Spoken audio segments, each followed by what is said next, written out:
Bollywood silver screen presenting a dangerous method, एक सच्ची कहानी। जगह होती है ज्यूरिख, स्विट्जरलैंड। वक्त होता है 17 अगस्त 1904, जहां आज एक हॉस्पिटल में एक लड़की जिसका नाम सेबिना है, उसे जबरदस्ती लाया जाता है। दरअसल इसे हिस्टेरिया की बीमारी है, जिसमें वो अपने इमोशंस को कंट्रोल नहीं कर पाती।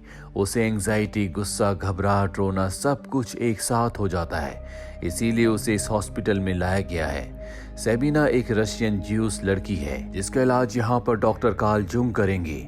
वो उसके ऊपर टॉकिंग मेथड का इस्तेमाल करना चाहते हैं। टॉकिंग मेथड से वो उसके अतीत की चीजों को बाहर निकालेंगे, जो कि उसके अनकॉन्शियस माइंड में है, जिसकी वजह से वो बीमार हुई है। इस मेथड को इमोशनल रिलीफ भी कहा जाता है, क्योंकि जब पेशेंट को घटना याद आती है तो इमोशनली उसे बहुत रिलीफ मिलता है, जिससे वो हिस्टेरिया की बीमारी से, जो कि एक मेंटल डिजीज है, उससे बाहर आता है। दरअसल ये पूरी की पूरी थियरी डॉक्टर सिगमंड फ्रॉइड की है, लेकिन ये सिर्फ एक थियरी थी। इसीलिए दुनिया का कोई भी डॉक्टर इस मेथड को अपने पेशेंट्स के ऊपर इस्तेमाल नहीं करता, बल्कि सभी डॉक्टर अपने पेशेंट्स के ऊपर शॉक थेरेपी का इस्तेमाल करते हैं। लेकिन अब डॉक्टर कार्ल ये वाला मेथड सेबिना के ऊपर इस्तेमाल करना शुरू करते हैं।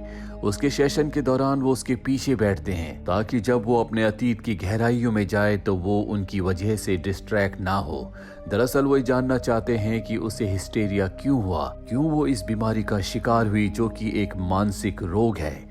अब उससे कई सवाल पूछते हैं, और कई सवालों के बाद डॉक्टर कार्ल को पता चलता है कि सेबिना को जो हिस्टेरिया हुआ है, उसका कारण उसके पिता हैं। क्योंकि जब सेबिना मात्र 4 साल की थी तो उससे गलती से एक प्लेट टूट गई थी, जिसके बाद उसके पिता ने उसके कपड़े उतारकर उसे बहुत बुरी तरह से पीटा था, जो उसके लिए बहुत इंसल्टिंग था। उसे इस बात पर बहुत गुस्सा और रोना आया था। पर साथ ही एक अजीब बात ये थी कि उसका अनकॉन्शियस माइंड इस तरह की सजा से एक्साइट होता था, उसे खुशी मिलती थी। इसीलिए बहुत छोटी उम्र से ही वो फिजिकल इंटीमेसी की ओर बढ़ने लगी। वो दूसरों को मारने और अपमान करने पर एक्साइट होती थी। जैसे जैसे वो बड़ी होती गई, उसके पिता उसी तरह से उसे सजा देते रहे, जिस वजह से उसके दिमाग पर बहुत गहरा असर पड़ा और वो हिस्टीरिया की पेशेंट बन गई। दरअसल उसके पिता बहुत अमीर बिजनेसमैन थे, जो न केवल सबीना को बल्कि उसकी मॉम को और उसके भाई को भी इसी तरह की सजा दिया करते थे। अब डॉक्टर कार्ल के इस ट्रीटमेंट से धीरे धीरे उसके दिमाग पर असर होना शुरू हो जाता है। वो बहुत बेहतर हो जाती है। वो बहुत ज्यादा पढ़ी लिखी है, इसीलिए डॉक्टर अपने काम में उसकी मदद लेना शुरू कर देते हैं। सबीना अब दूसरे पेशेंट्स का डेटा एनालाइज करके अपना इनपुट डॉक्टर को देती है। अब क्योंकि डॉक्टर कार्ल ने टॉकिंग मेथड के जरिए सबीना को बहुत हद तक क्योर कर दिया है, इसीलिए अब वो दूसरे पेशेंट्स के ऊपर भी इसी टॉकिंग मेथड का इस्तेमाल करने लगे। दरअसल सबीना पहले उनकी पेशेंट थी, जिसके ऊपर उन्होंने टॉकिंग मेथड का इस्तेमाल किया था। अब 2 साल बीत चुके हैं और सबीना लगभग पूरी तरह से ठीक हो चुकी है। डॉक्टर कार्ल के कहने पर अब सबीना मेडिकल कॉलेज में पढ़ाई करती है। साथ ही डॉक्टर कार्ल ने अपने इस मेथड से अपनी पेशेंट को पूरी तरह से ठीक कर दिया है। इसीलिए 2 साल के बाद पहली बार उन्हें सिगमंड फ्रॉइड बुलाते हैं, जिन्होंने इस मेथड की थ्योरी लिखी थी। डॉक्टर कार्ल अपनी पत्नी, जिससे वो बहुत प्यार करते हैं, जो कि एक बहुत बड़े बिजनेसमैन की बेटी है, उसके साथ डॉक्टर सिगमंड फ्रॉइड के घर जाते हैं। ये दोनों 13 घंटों तक बात करते हैं और 13 घंटों की डीप डिस्कशन के बाद डॉक्टर कार्ल को समझ में आ जाता है कि डॉक्टर सिगमंड फ्रॉइड के विचार उनसे पूरी तरह से अलग है। वो दूसरों की बात मानने के लिए बिल्कुल तैयार नहीं है, बल्कि वो दूसरों को अपनी बातों से इन्फ्लुएंस करने की कोशिश करते हैं। वहीं सबीना बार बार डॉक्टर कार्ल से मिलती है।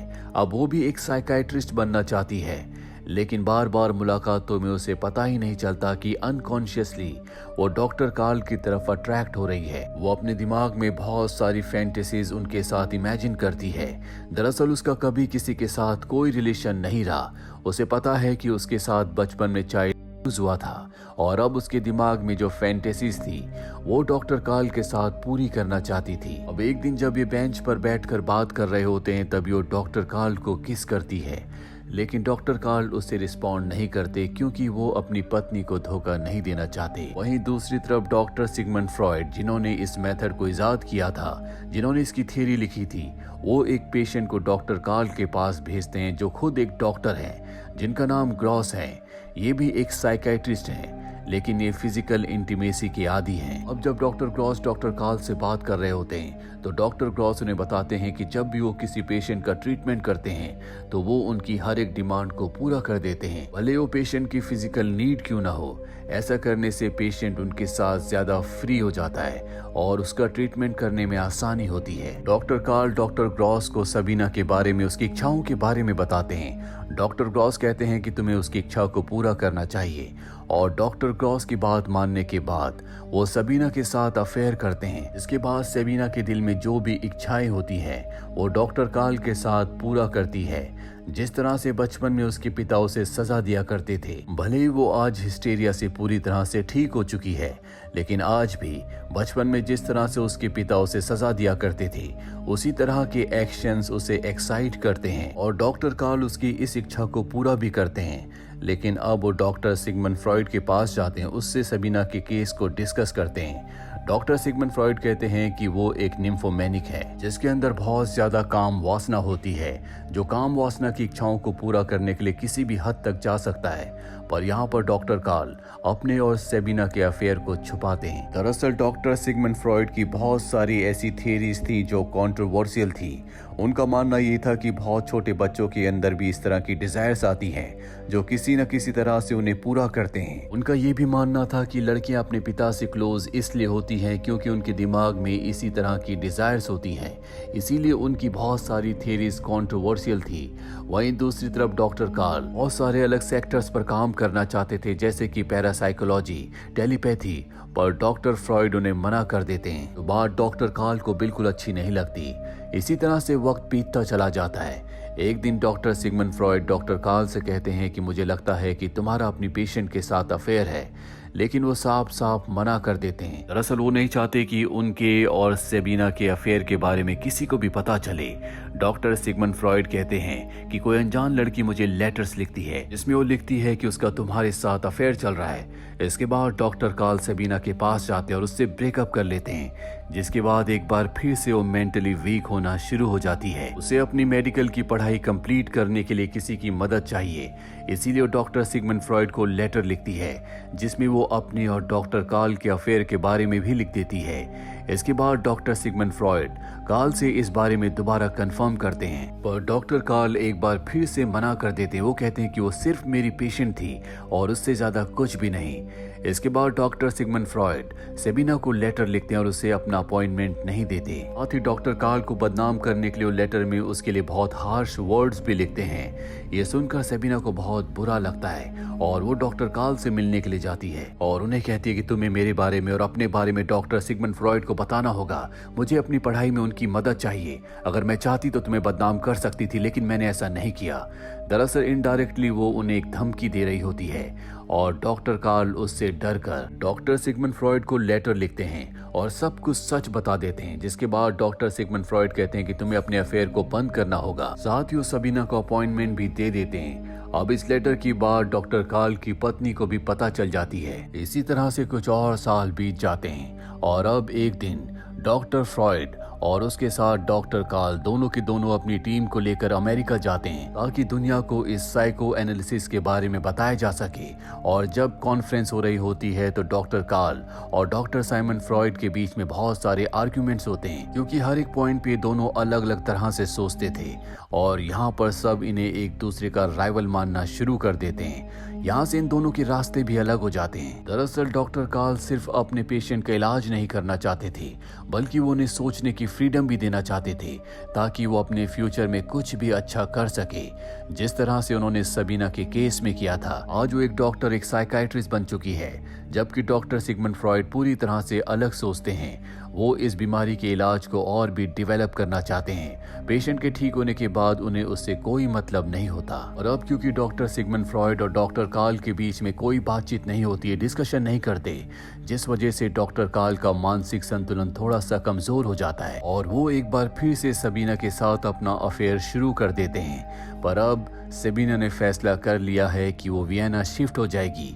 क्योंकि डॉक्टर कार्ल अपनी पत्नी को नहीं छोड़ेंगे, जिसका मतलब ये है कि इनके रिश्ते का कोई भविष्य नहीं है। वियना में शिफ्ट होकर वो एक दूसरे रशियन डॉक्टर से शादी कर लेती है और जब वो प्रेग्नेंट होती है तो वो डॉक्टर कार्ल और उसकी पत्नी से मिलने आती है। हाँ, डॉक्टर कार्ल की पत्नी सेबिना से कहती है कि तुम कार्ल को समझाओ ताकि वो अपने डिप्रेशन से बाहर आए। दरअसल अब वो मानसिक तौर पर बहुत कमजोर हो चुका है। हालांकि डॉक्टर कार्ल की पत्नी को कहीं ना कहीं पता होता है कि सबीना का और उसके हस्बैंड डॉक्टर कार्ल का अफेयर था। डॉक्टर कार्ल के पास सबीना आती है और उसे बताती है कि मेरे पेट में जो बच्चा है इसके पिता तुम ही हो। डॉक्टर कार्ल कहते हैं कि मैंने तुमसे बहुत प्यार किया है, मैंने कभी ये बात तुम्हें नहीं बताई, लेकिन ये मेरी जिंदगी का सच है। सबीना वहां से रोते हुए चली जाती है। आगे चलकर वर्ल्ड वॉर 2 के वक्त सबीना और उसकी दोनों बेटियों को नार्सिस ने मार दिया था, लेकिन डॉक्टर कार्ल ने अपने आप को संभाल लिया और वो दुनिया के एक बहुत बड़े लीडिंग साइकाइट्रिस्ट बने। उन्होंने बहुत सारी किताबें लिखी जो दुनिया में बहुत फेमस हुई और 1961 में उनकी मृत्यु हो गई। वहीं डॉक्टर सिगमंड फ्रॉइड की बहुत सारी थ्योरीज को साइंस ने दुनिया ने एक्सेप्ट नहीं किया क्योंकि उनकी थ्योरीज बहुत अलग थी और उन्हीं की थ्योरीज को द डेंजरस मेथड कहा जाता है, जहां पर उनका मानना था कि एक ही परिवार में भाई बहन या अलग अलग रिश्तेदार कहीं ना कहीं एक दूसरे को अंदर से पसंद करते। उनके रिश्तों के बारे में उन्होंने अपनी थ्योरीज में लिखा था। दरअसल उनका कहना था कि वो इंसानों के दिमागों के उन बंद दरवाजों को खोलना चाहते हैं जो खुद भी इंसान खोलकर नहीं देखना चाहते। उन्होंने बहुत सारी थ्योरीज लिखी थी और साइको एनालिसिस भी उनकी थ्योरी थी, जिससे पहली बार डॉक्टर कार्ल ने सेबिना को ठीक किया, यानी कि सेबिना पहली पेशेंट थी जो इस मेथड से ठीक हुई थी। आपको doctor Sigmund Freud, doctor Carl और सेबिना की ये कहानी कैसी लगी कमेंट बॉक्स में जरूर लिखें। उम्मीद करते हैं कि ये कहानी आपको पसंद आई होगी।